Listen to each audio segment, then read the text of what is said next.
తాజా 30 ట్విట్టర్ ఈ మధ్య పెను సంచలనాలకు కారణమైంది. సుచిలీక్స్ దెబ్బకు చాలా మంది ట్విట్టర్ అకౌంట్లు ఓపెన్ చేసుకున్నారు. తాజాగా ఒకప్పటి హీరో అక్షయ్ కుమార్ భార్య ట్వింకిల్ ఖన్నా చేసిన ఒక ట్వీట్ వైరల్ గా మారింది. టీవీఎఫ్ అనే కంపెనీకి సీఈఓగా అర్నబ్ కుమార్ అనే వ్యక్తి ఉన్నారు. ఈయన తన కంపెనీలో పనిచేస్తున్న ఒక ఉద్యోగినితో అసభ్యంగా ప్రవర్తించారు. ఈ అంశం బిజినెస్ సర్కిల్స్ లోనే కాకుండా సినిమా ఇండస్ట్రీలో కూడా టాక్ ఆఫ్ ద టౌన్ గా మారింది. దీంతో అర్నబ్ కుమార్ కు వివరణ ఇచ్చుకోక తప్పలేదు. ఇంతకీ అర్నబ్ ఏమన్నాడు, ఏమని వివరణ ఇచ్చాడు, దానికి ట్వింకిల్ ఖన్నా ఎలా రియాక్ట్ అయింది అనే ప్రశ్నలకు సమాధానాలు చూద్దాం. అర్నబ్ కుమార్ తన కంపెనీలో ఒక లేడీ ఎంప్లాయీ అందాన్ని చూసి ఫ్లాట్ అయిపోయాడు.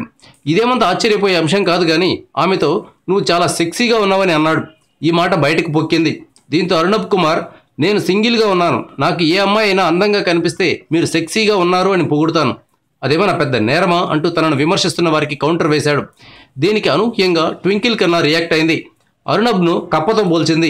బెడ్రూమ్లో ఉన్నప్పుడు అమ్మాయితో నువ్వు సెక్సీగా ఉన్నావు అని చెప్పొచ్చు, కానీ ఆఫీసులో ఉన్నప్పుడు మహిళలతో గౌరవప్రదంగా మాట్లాడడం నేర్చుకో అని ట్వింకిల్ సూచించింది. లేదంటే తలకాయను కెమికల్స్లో ముంచాల్సి వస్తుంది, జాగ్రత్త అని వార్నింగ్ కూడా ఇచ్చింది.